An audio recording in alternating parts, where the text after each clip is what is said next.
Hey guys, it's AlleyOopDunks here. Another double round week is around the corner. And this week, as usual, we're gonna talk about Credit Bank, our team results, the coach of the week,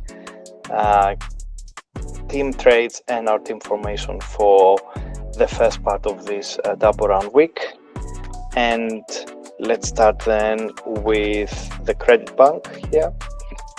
And you see in the top level some new names. You see Procida from Alba Berlin. He had an amazing game versus Crvena Zvezda. It was almost like one-man show. He was scoring, stealing the ball, and just an amazing performance overall. Next to it, you see Nando De Colo.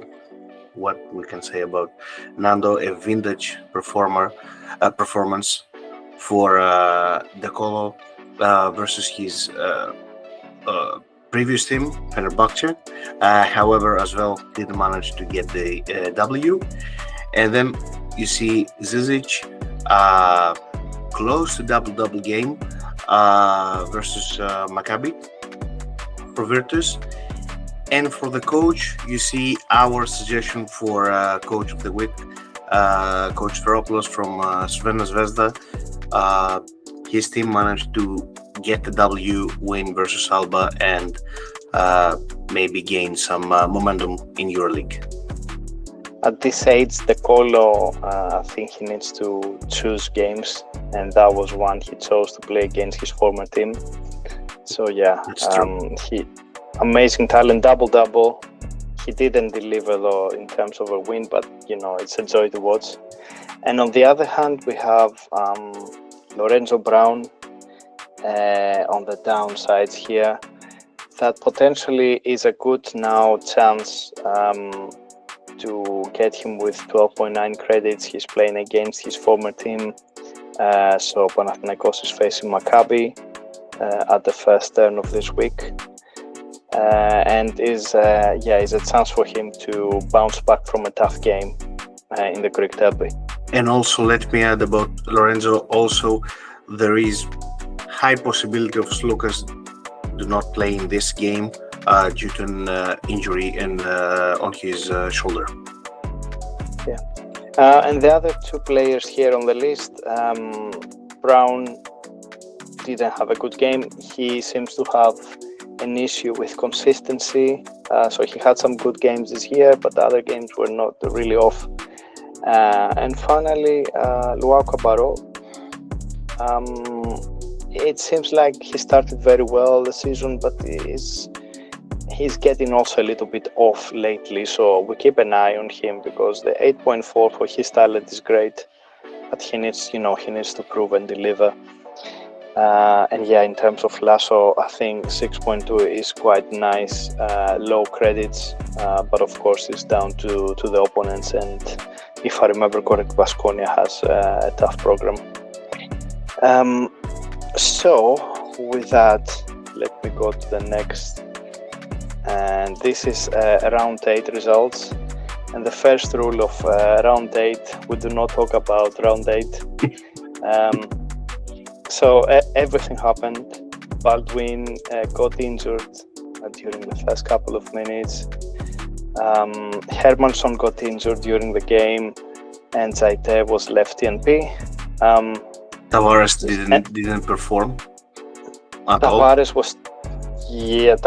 Tavares did perform a bit, but he was stopped by Ledey.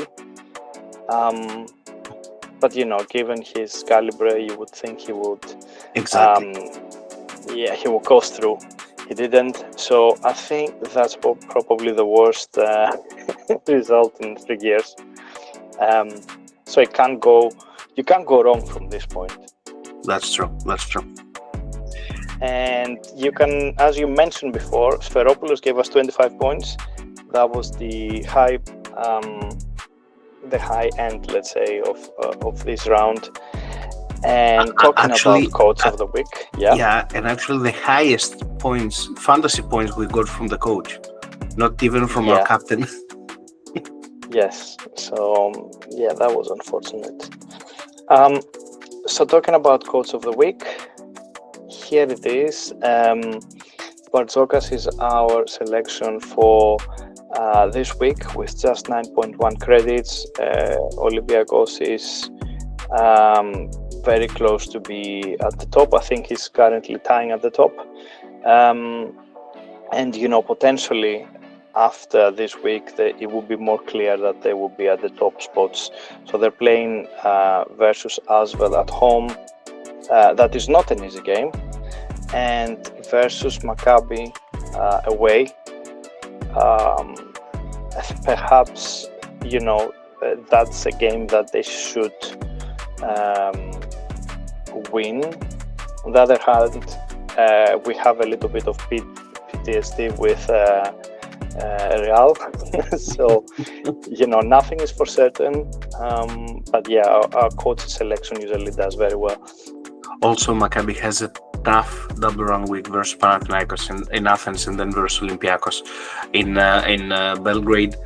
Yeah, but we believe, Olympiakos is in a good rhythm right now as a team.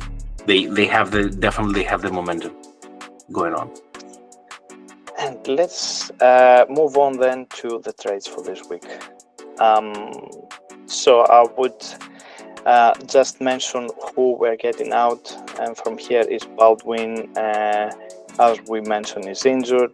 Zaite, he's not playing recently, so we're not sure what's going on there, but he's been DNP the last Euroleague and I think in the French League as well. Sferopoulos, we get the benefit of the 0.5 credits he gave us back and the 25 fantasy points. And finally Tavares, clearly because he really disappointed us. That's true. And also because with the 15.4 credits, we managed to bring Lesor as his replacement. Lesor is again one of the highest in PIR players this season in Euroleague, and we wanted a good sender to start our, let's say, not mini rebuild, but for the trades for this round. Then for that reason, we had to bring Lazic for 4 credits, just a filler for the team, and also another sender who had a good game last round, Tyrek Jones. So we spent a lot of credits for 2 senders because we wanted to have also a player for turn 2 as an option for captain, let's say.